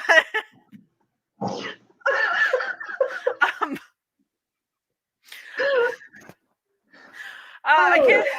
The worst car I can't think of would probably be like a Buick LeSabre, or I want to say the worst car that I absolutely love is the Honda Element. I just really? They look like toasters, and I cannot get past that. Oh my God. I used to work at a place in Denver. Oh, what the heck was the name of the place? It was like Honda, Toyota stuff or something like that. I don't even know if they're in business anymore. And we had this customer. He was so funny. He drove an Element, came in for an oil change or something, and he walks in the door and he goes, I am out of my element. No! I need it. That's so that was bad. Great. Yes. I was like, well, that's perfect. That's absolutely perfect. So, yeah. I don't know. I like the Elements. They're so well, and apparently you can just like take a hose and just straight up hose them out. And having my two large and awkward dogs, that one's 115 pounds, and then she's the one laying on her back, who's loving life right now, is 75, and she's only 6 months. So like, having that space is great, and having something that I can just hose out. Yeah. Like, yeah. I heard the FJ Cruisers are like that too. The FJ Cruisers. Yeah. Maybe you know what? That stays in the Toyota realm. I'll probably have to look into it. I like those. I really do like those. I've always kind of had a soft spot for those FJ Cruisers, for sure. Yeah. I really want to make one of a trophy truck. Oh, yeah. SUV kind of thing. And just launch it in the dunes. I think that would be That would be awesome. That would definitely be awesome. God, the worst car I ever had, oh Lord, and I didn't have it very long, was the AMC Eagle, the 4x4 wagon. I gotta look at the picture. Oh my God, the thing. They're really cool now. I mean, they're kind of like a cult car. You know, if you can get your They're hands on definitely a cool car. Yeah, I know exactly what you're talking about. Oh man, this one had the inline six and it leaked so bad. And it would just like the oil would get all over the manifold and it would smoke and it just, oh my gosh, it was terrible. Oh, it was awful. I But they hated are that car. cool. I'm looking at it. And I'm like, it reminds me of like the Datsun, like the 510s, which Yeah. I do secretly love. Oh yes. Like if I could have one of every like series of Datsun, I would. I would have a Would you Datsun get the pickup. wagon or the coupe? See, that's where I get a struggle with because I would Yeah. probably want one of each because dogs the wagon would be preferred, but at the same time, Yeah. those coupes are so cute. I know. So I know. cute. They're so adorable. Oh my gosh. Yeah, definitely. I love those cars. I mean, I've got a friend of mine down in Arvada who he deals with a lot of the 510 stuff. He does a lot of Z car stuff too, but mostly he's 510 stuff. And I just love going down to his shop. I'm like looking around like, oh man, definitely should get into those too. I don't know. I just have a thing for the Z's, you know? Yeah. Well, and I knew nothing about Datsuns or even the Z cars. I mean, I knew about Datsun, but I didn't really pay much attention to them Mhm. until I was watching like a Top Gear, and I fell in love with an Alfa Romeo. Oh yeah. They're terrible. Like everyone knows Alfa Romeos. When it comes to those old spiders, they're so Mhm. unreliable. But I was like, I love that shape because I was like, it's like a Yeah. Porsche, but not. Like Right. it's a little bit more unique. And my dad was like, oh well, did you ever hear about the Z cars? And I was like, you mean like a Yeah. 300Z or like the Right. 350Zs? Like I know about those. And he goes, no, the Datsun Zs. And I was like, all right. And then I saw a picture of one, and I was like, I'm gonna go get that one. Yeah. Yeah. I remember the first time I ever saw a Z, I was in Votech, 15 years old. I'm sure I'd seen one before, but this guy moved up from Georgia and he was just, it was a Georgia peach, man. This guy was like, hot. And he Of course, he drove, had a Z. of course, he had a Z. It was a 77 or a 78, and it was silver. And it had that damn Datsun Z smell. You know what I'm talking about? And I loved the car. I was like, this thing is unbelievable. I absolutely fell in love with this car. And ironically, our school was given, I want to say it was like a 92 or a 93 Nissan Maxima, brand new from the dealership. Wow. And yeah, and that we were given it to like dismantle it so we could kind of figure out, how the thing worked. And to me, it was so techno freaky, but it was cool because in that car, I was actually seeing little hints of his 78, 77, 78. I was like, oh my gosh, they carried this over, they carried that over. And it was really kind of neat to see that. And then I kind of vowed at that point, I will own one of these one day. And then my first one that was actually mine, I got from a friend of my mom's. It was a 76 2+2 automatic aftermarket sunroof. Oh, this car. I was like, it's a whale. It was rusty and you couldn't keep it running. It smoked like a freight train. I'm like, oh my gosh.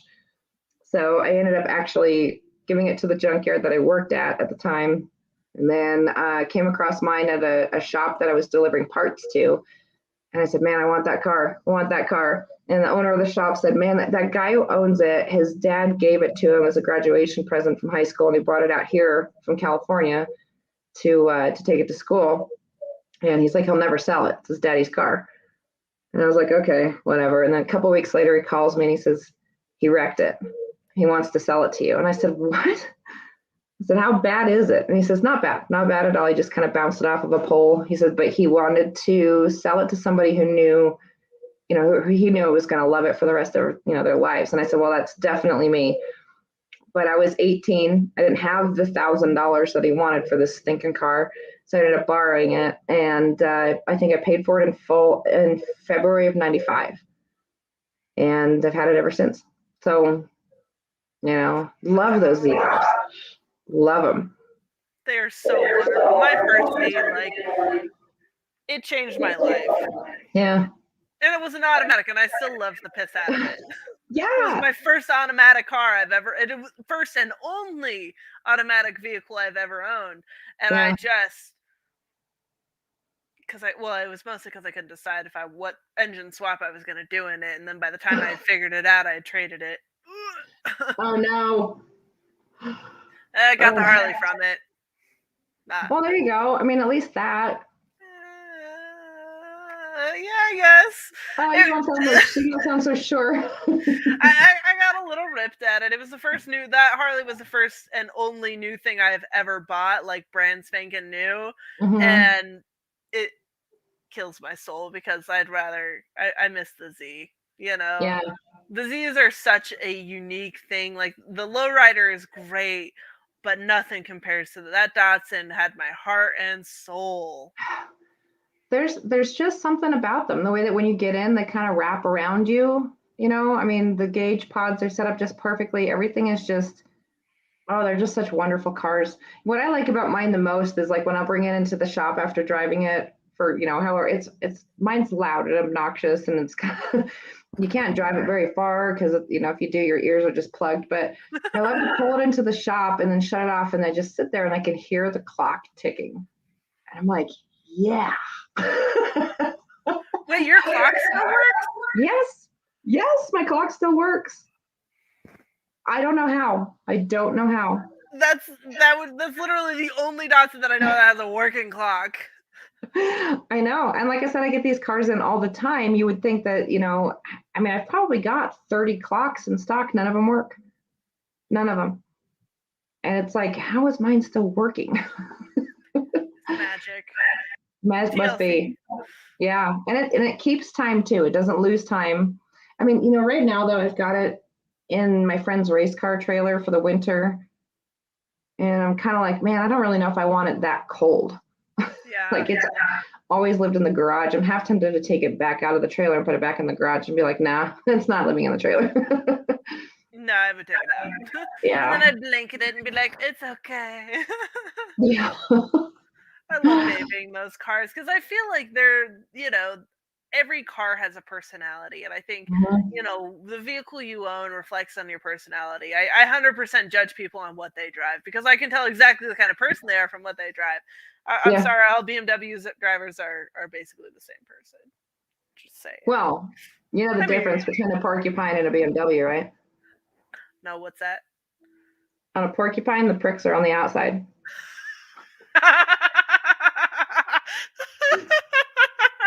We're gonna get some heat for that, but it was worth it. It was worth it. It's the truth, though. I think everybody fits in their genres. Miata owners are all golden retriever boys. Like, that's they all so funny. remind me of dogs. Like the friendliest, loving. Yeah, this is my Miata. I like their little headlights. Yeah, they do little flashy things at each other when they see each other. Have you seen two Miatas wave at each other? It's really cute. I love yeah. One of my friends, she owns a Miata. I don't know if she still owns it or not, or if she sold the thing or whatever, but she really loved that car. She really did. She had it all souped up, and I don't know. She just had a great time with it, but I don't think she ever did any like drag racing or even any other kind of racing with it, either drifting or whatever. So yeah. I think it's just kind of one of those things. People either go full into it or they don't. Yeah, that's for sure. If you could do anything to your Z, if money was no object, what is your like ultimate plan for your car? What would you do to it? So this one, I really like the L2.8 ET swap I had done in it. It runs really well. I need to rebuild the turbo. I want to put, a different harness on it. I want to get some Niz tune on it, get it really, where it is. And kind of keep it where it's at. As kind of like that 350 to maybe 400 top. Like that's really the max horsepower I really want out of that. But I want to get another Datsun and build a rally car out of it. Do like an RV, like 25 DTT swap, and do something just weird and wild and fun. Because every time I see like the Datsuns that have been rallied, I'm like, I could do that. I could build a rally Datsun. And like, so if money was an object, I would definitely do that. Not to this one. This one, I think I'm a little bit too attached to where it's at, and I'm really attached to the inline on it. But if I could do anything to a Datsun, I would rally it. I would 100% make a Yeah. rally Datsun and just send it. Yeah.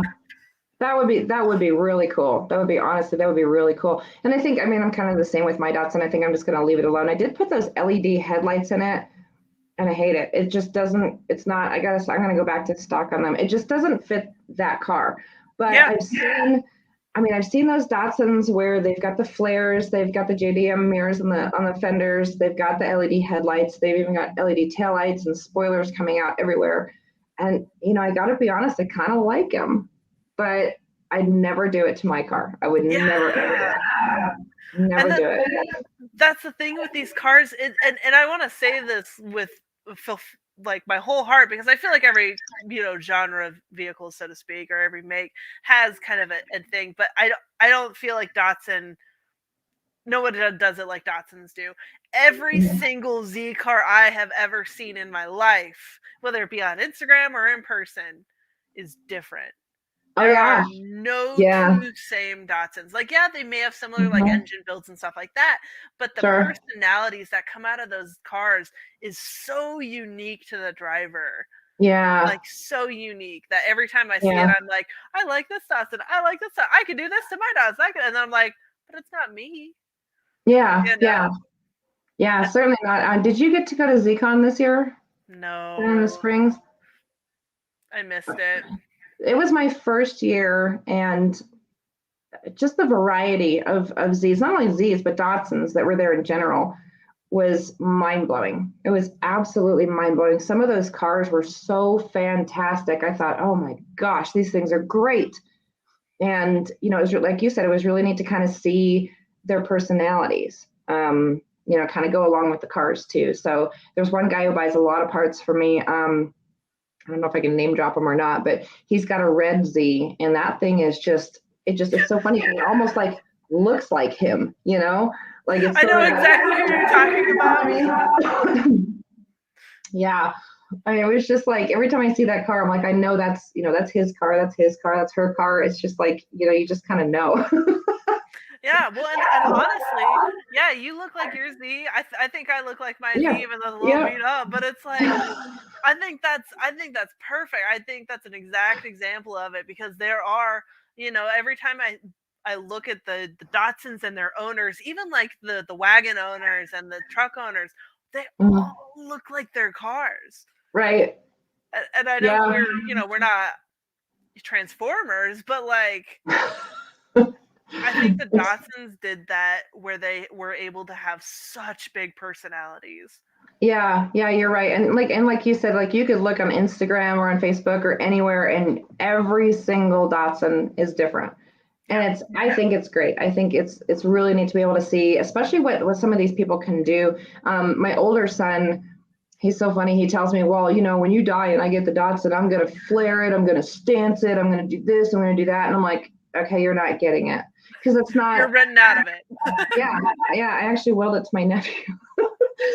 But I mean, I did, because my nephew, he's got so he drives an IS300 as his daily, an older one, and then he's got a 240 SX, which is just unbelievable. And he's really into, you know, the Japanese cars, and he always told me, you know, he's like, oh, I would never change a thing on your car, never.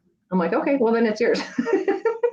Yeah, well, you know, these cars are our legacies, you know. Now I don't have any kids or anything like that, but whoever gets my car, like I am putting it, because right now I actually haven't willed it to anyone yet. I need to update my will on that. I think I've been really hesitant on naming someone for it. I just kind of like figured my dad would get it, or I'd be buried with it. One of those, you know.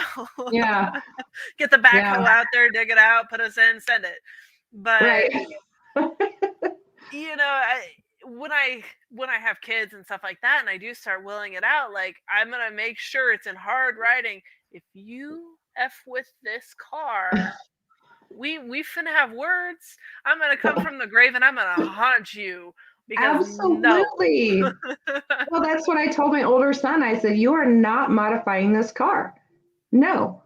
I said, now granted, I modified it by dropping the V8 in it. I modified it by putting the 6-speed in it. I did modify it, but I modified it in the middle of the 90s when these things were a dime a dozen and nobody cared. Yeah. You know, and in retrospect, I mean, oh gosh, I should have done an RB swap or something, you know, something a little more Nissan, you know, or kept it Japanese, you know, I mean, it did put a, you know, a V8 American engine in it, but that's kind of a reflection of who I am. You know, like you were just saying, that's, you know, when you look at me, you're like, okay, she's the V8 chick. Well, you know, got that LS swap Datsun. Yeah, and I mean, I have an LS Mustang. We've got an LS Malibu wagon out here. We've, I mean, we're all about LS swapping the world.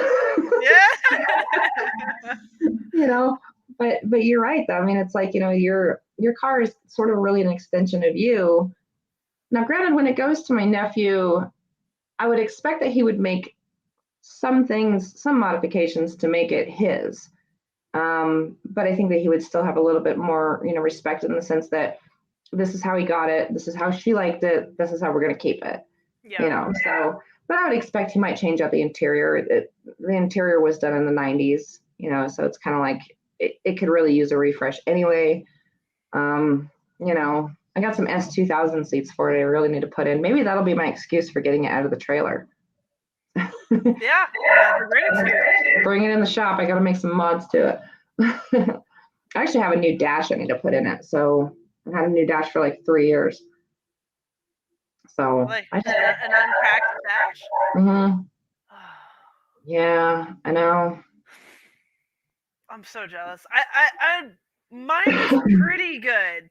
I have one small line, and it is like yay big, but it's just enough for me to be like, I have a cracked dash.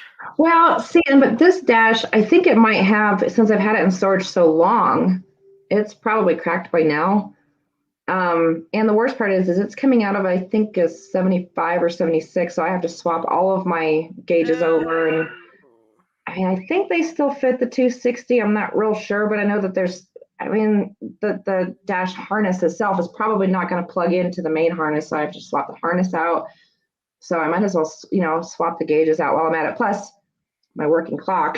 Yeah, you need to hold on to that. If anything, that's going to the grave with you. I'd be like, nope, this ain't. I'm dead. The clock gets removed. You can fill it with whatever. Right. Exactly. Well, for sure. Usually people like replace the clock. Like, I'm trying to think how my gauges are right now. My clock gauge is replaced with a PSI gauge. Oh, cool. Okay. Because I gave up on my clock. I tried. I wrenched on that clock for a minute. I pulled it all apart. I cleaned it. I resoldered everything back together, and I still couldn't get it to work. And I'm like, this is going to drive me nuts. I know. And I've looked on the internet. I mean, you know, you would think that a girl who deals with Datsun parts all the time, you would think that I would know how to restore them. I don't. I mean, I've watched the YouTube videos myself. I've done where they say, you know, you take them apart and you kind of leave everything dangling and you put it over a little can of gasoline overnight so that the vapors from the gas break everything up. And that didn't work. I mean, I don't know. I don't know if they're just blowing smoke on my butt or what, but I cannot get those clocks to work. I can't. I'm not giving up on them. I mean, obviously I haven't thrown them away, because one of these days I'm going to figure out, I almost said something really stupid. I almost said one of these days I'm going to figure out what makes them tick. I don't understand those Datsun clocks though. Like they are impossible to make tick though. I spent probably 3 months trying to get that clock to work. Yeah. I was livid that I could not get it to go. I even took the best looking one that I had. You know, no rust on the body. The face was perfect. Everything looked really wonderful. I took it all apart. I put power to it. I'm listening. I'm like, come on. And I can get it to do that at first initial rocking, but then it stops. I'm like, come on. So I know it's not anything that's just not seized up in there, but I don't know what is stuck on it. And it's driving me crazy. And I'd really like to be able to fix it because, like I said, I probably have 30 of them. Yeah. You know, I know a lot of people who need clocks, you know, so. Well, and they go for an arm, like when they're running clocks, they go for an arm and a leg because that is such a desirable classic Datsun trademark is those stupid if you get one running, you know, me first. I will pay for it. Like, oh, definitely. Well, I mean, like I said, every once in a while, if I don't have anything to do, which is not very often anymore, but I like to just take a clock apart and just look and be like, what is going on in here? So if anybody out there has any suggestions, I definitely like to see if I can find somebody who can help me out with that. So Yeah, for sure. Yeah. I love What that. else?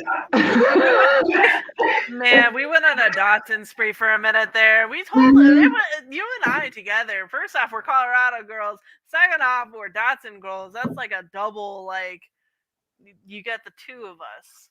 We're a great team, but we're going to talk about Datsuns a lot. Yeah, and probably gonna drive people nuts because I don't know. Do you ever find though that you can't really relate to other women though? Do you find that? Oh yeah, constantly. It's definitely a huge challenge because man, I could talk about Z's and cars until my eyes are popped out of their sockets. Yeah. And so many women just look at me with this dead look in their face, and I'm like, well, sorry. I've got a couple of girl friends. One of them, my friend Annette, she's a mechanic. She's a wrench, and so I can deal with her. Yeah. But it's the ones who really don't that drive me kind of crazy. They'll call me and be like, well, one of my friends said to me one time something about wanting to go shopping and then get some, quote, cute munchies afterwards. And I'm like, show me your truck. I can't do that. Like, if one of my favorite things to do is go junkyarding. You ever do that? All the time. And oh my gosh, we should go together. We should totally go together. Down. I'm so down. Let's do it. I'm serious. You have a regular day job though, huh? We have reported street racing along Hawthorne. Oh shit, we got cops.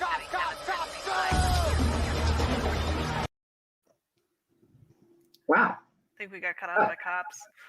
I guess so. But yes, we are going, and we're going to We should do that. Yeah. Well, the pick-apart yards in Denver, and I think there's one in Aurora. On holidays, they do like a 40% off sale, anything you can carry kind of thing. Yeah. I got this. My deadlift is 425. Like we're good. I will carry our parts. Oh yeah. I will never forget. Oh my gosh, it was probably a year and a half ago. I remember it was summertime. Thank God it was summertime. Somebody had sent me a text that said the Pull and Save in Arvada has a 78Z. And I'm like, okay. So I loaded up my tools in my truck and I headed down there, me and my husband, and we tore this car up. I mean, 5 wheelbarrows full of stuff we took out of there. I got the doors, the hatch, the roof, the hood. I mean, the only thing I didn't take was suspension and most of the engine parts, but gosh, this poor car. I felt so bad for it, but and that's the thing too is, it drives me crazy to see those cars in there because this car had no rust, nothing. It was totally buildable, totally rebuildable. Yeah, it was a sad moment. It broke my heart. You just can't take the shells, can you? No, I even offered to buy the whole car. I was like, I will take the whole car. What do you want for it? And they're like, nope, if you want the whole car, you got to take it out in pieces. I'm like, all right. So that's kind of what we did. I cut the roof and took the doors and, the dash and everything else. And I hated to do it because, man, that car was really, really nice. I mean, it wasn't definitely show quality. The paint was really faded and all that, but there wasn't a spot of rust on it. Not a spot. Yeah. Breaks my heart. Yeah, me too. And then the one in Aurora had a 240Z about 6 months previous to that. Definitely builder quality. And I went down there before they even put it out on the lot. I was like, what is it going to take for me to buy this car from you? And they're like, you can't. It's done. I'm like, I will give you $5,000 for this car. And they're like, nope. So, I mean, I get it. I mean, they've got liability and rules and stuff they have to follow, but boy, was that a tough one. That was a really, really hard one to deal with. One, it's like, being in the car community and stuff, we get so attached to our vehicles. Like, I am so pack bonded to my cars. It's insane. I sobbed every time I've sold a vehicle. Yeah. Just downpour crying because I just get so attached Because it's my baby, you know? I know. Well, I mean, and back to that Grand Am. I mean, I remember I sold it. Well, I had a really rough summer. I had the car and I had paid it off, and so I owned it lock, stock, and barrel. But I hated my job. I absolutely hated my job. But I was single and I had a house payment, and I was like, you know what? I think I'm going to quit my job, but I need to have some money in the bank so I can pay the mortgage, just in case I can't find myself a job. And after I quit this job, which fortunately it did work out. I literally got a job the next week that I loved. But I sold the car stupid cheap to a friend so that I could just make sure I had the money in the bank. And boy, did it tick me off when I never touched the money. I'm not kidding you. 6 months later, he totaled it. And I'm like, I know. But he did say that it started to get, those typical GM electrical demons and stuff. And he was like, it had weird electrical problems. And then it got run over by a snowplow. And I'm like, oh my God. I'm like, really? But that's the hardest thing with those is like, it does break our hearts when we see those go. Even my first, my Honda Civic, I followed that car until that kid crashed. Yep. Isn't that sad though? You're like, oh my God, what did you do to my car? See, and again, that's kind of like where I'm like, back to, who's going to get the Z when I die? I'm like, hopefully somebody who's not going to crash it. Yeah. I want that thing in the garage and you to drive it once a month, maybe. Yeah, you can have it, but you can't drive it. Yeah, exactly. It's gonna be decor. Right. I want you to figure out how to take off the doors to your house, and then I need you to park it inside. Yeah. You can tell your friends about it, but don't let them touch it. Yep. I want the velvet rope around it, Yeah. I'll supply it, I'll make sure I have that ready when I die. I want it in a museum is what I want it to go. Yeah, definitely. Right on. Love cars. Yeah, me too. I love cars. They're great. Although, going back to selling cars to friends and stuff, I recently sold. I had a Toyota Camry that was just kind of putzing around. It was just a spare gas, saver kind of thing. Yeah, and I sold had it one. to my. And mechanic owned, well maintained, this. I took meticulous care of this Camry for whatever reason. I loved this stupid car, and I sold it to my friend for $1,200. Yeah, I think it was, and it was a 2003 Toyota Camry, and had 180,000 miles on it. But like I said, meticulous. I cleaned the engine bay more than I touched my truck. Yeah. And then I found out she turned around and sold it for $5,000. And I was so upset. I was like, yo. Oh my God. I know, right? I was like, I just sold you my car because you said you needed a good go-getter, and I was like, well, I only paid $11,000 for it. If I can get $12,000, great. I put $50,000 on it as a go-getter, and you turned around and just sold it. Yeah, I know. That's crazy. I'd like to get a little car just as a runaround car. I was, kind of eyeballing the Civics and the Camrys and stuff. I had a Camry too. I had a 93 Camry. Oh. 2.2 liter leaking. Man, that car was so bad. I mean, but it was $100 car is, Craigslist special or whatever, it won't run. Okay, well, it needs a distributor. I happen to have one. Yeah, we're good. Yeah. So, I mean, I used to play that game. I would look on Craigslist. I'd try to find Civics that, I don't know why it won't run. I do. Let me come get it. Yeah, I'm like, let me come get it from you. And I play the stupid girl, get it home, throw a distributor in it, and run. Yeah, no, I've honestly been thinking about doing that again and buying, those. But right now, even cars that aren't running are going for a couple grand. I'm like, what? I know, it's stupid. When I bought that 71 the other day, it's the most I've ever paid for a scrap car. I mean, all right, I'll tell everybody. I paid $2,500 for it. And it was, yeah. For a car I'm literally going to take apart. What? Is that what these are going? Like, mine runs. What can I have for mine? I know. Well, I mean, yours running. Have you looked on Bring a Trailer? I try to avoid that because then I want to buy something. Yeah, but just I do it to follow the the Z trend to see what's going on with the Datsuns, and they've cooled down a bit, but they're still ridiculous. I mean, still absolutely ridiculous. I really wish this car had been a builder because it was, like I said, an earlier 240Z. It wasn't a Series 1, but it was transition cars. So parts of it were Series 1, parts of it weren't. God, it would have been such a great car. But once I saw that floorboard, I was like, man, this thing, it literally looked like it had been chewed up and spit out and then put back on the car. And it's just so frustrating. But yeah, I paid a lot of money for it. I mean, I'll make money off of it. But paying that much for a car really tends to, to kind of put a damper on the profits and the ability to go out and buy some more. So kind of sucks, but at the same time, it's, gosh, I'm just so happy I can actually get some more cars back on the road, though. That's ultimately the goal with what I do for a living is try to get them Datsuns back on the road. So, we love those cars. We want to see more of them. I do too. They make my heart so happy, and like the comeback they made. I got my first Z in 2012 when I first started driving. I got it right. I had my Honda Civic for like 3 or 4 months. I loved that. I loved it. But like I had that, and then I was like, I want a Datsun. That was when I fell in love with the Datsuns. And so I had both of them for a while, and like I got my Z for $4,500 in 2012.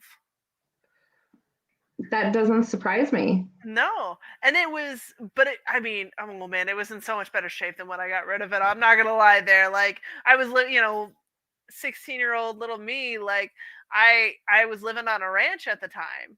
Yeah. And so it wasn't parked in a garage, and so it did get a little bit of the surface rust, but totally like repairable surface rust that it got. I put miles on it. I bought it $4,500, no rust, no issues, nada. And I think it had, I want to say like 60K on the miles. Oh wow. So I bought it just immaculate, and I sold it, and I think I had gotten it to like 120K as far as the mileage goes. So still pretty low mileage, but I sold it for $4,500 to the dealership, trading it in for the Harley. And I kicked myself because I'm like, if I had and that was in 2019, I could have easily sold it for probably 8 or 9 because it was still in really good condition other than the surface rust. And it was very minor, just in the fender. One side. Yeah, and that's the crappy thing about these cars is that it's like, you just the market for them has skyrocketed. It's absolutely skyrocketed. And the thing is, hindsight is always 2020, but it kind of makes you question, okay, what's next? Yeah. Is it Crossbody Mustangs? Is it old Celicas? What is the next big thing that we can, maybe put our focus on and get ahead of the curve. Yeah, definitely. I would say Miatas, but that's a different project. I don't want to own a Miata. I'm sorry. I like them, but I don't like them that much. I'd really like to get a hold of like the 88, 89, 200SX, the fastback. God, those things were cool. You know what else I saw when you were talking about rally cars earlier? I was thinking about, do you remember, I don't know if you might be too young for these damn things, but it was like the 84 to 87, I think it was, Audi 4000. Yes, my dad owned one. Oh, these things were so cool. Bad. Aren't they the greatest? I loved it. I loved that car so much. I was almost gonna be an Audi girl, to be honest with you. It was their JDM, and I think I'd fit the Datsun personality a little bit better, but still, like, man, my dad ripped on that car. Yeah, they were really cool. The closest I had was an 85 Scirocco. It wasn't even like the what do they call them, the GTI or whatever, but it was just the 85 1.8 liter 5-speed. I think I got that car. I drove that car to 400,000 miles. It was great. It was a really awesome car. I sold it running. So, it wasn't like I had, had to give up on it or anything like that, but it was a German car and it acted like a German car. Yeah. When I worked at the junkyard, we were allowed one car that we didn't have to work on, and my pick was the Audi 5000. Yeah. Hated them. It was awful. Oh man, I probably would have picked that too. In Yeah. fairness. Yeah, I definitely like the 4000 though, the Coupe Quattro. Maybe I want to start looking for one of those just for the fun of it. Yeah. Just daily drive it. Well, and speaking of trend, I want to say the Celicas are going to be up on that, like the Yeah. old Celicas. I think those are coming. Yeah, I definitely think so for sure. Well, I think we got to start getting ready to wrap this baby up. Definitely had a lot of fun tonight. So don't forget our sponsors, Donuts and Wheels. I can barely read my own handwriting here. Grip Rad, Society, if I'm saying that right, and I cannot honestly. Simtech Motorsports. I got you. I need my glasses, ladies. But yeah, we love our sponsors. We really appreciate our sponsors. I know we're not really big right now, but we're gonna get big right now. Just trust us, please. Believe in us. We're gonna do what we can. Yep, we're gonna get there. I think we're gonna reach a lot of people and help a lot of girls, and really resurface the community. So stick around with it. Stick around with us. Let us know if you have any questions or comments. Our section we have it below, so make sure to leave a comment on it. We'd love to help you guys out, or maybe think of some new topics to touch on next weekend. Yeah, definitely. We got to come up with some stuff here too, because race season's going to be in 4 or 5 months, and so maybe we can get. I'd really like to get some followers on my channel, not only for the Datsun parts, but definitely, especially for the racing. And definitely want to get out to IMI with you and just watch what you can do. It's not cute. I promise it's not cute, but we'll do it. Oh gosh, you want to talk about not cute? Wait till you see me at the end of the racetrack. Holy crap! When I pull that fire suit off, I'm like, hair's like stuck to my face, and yeah.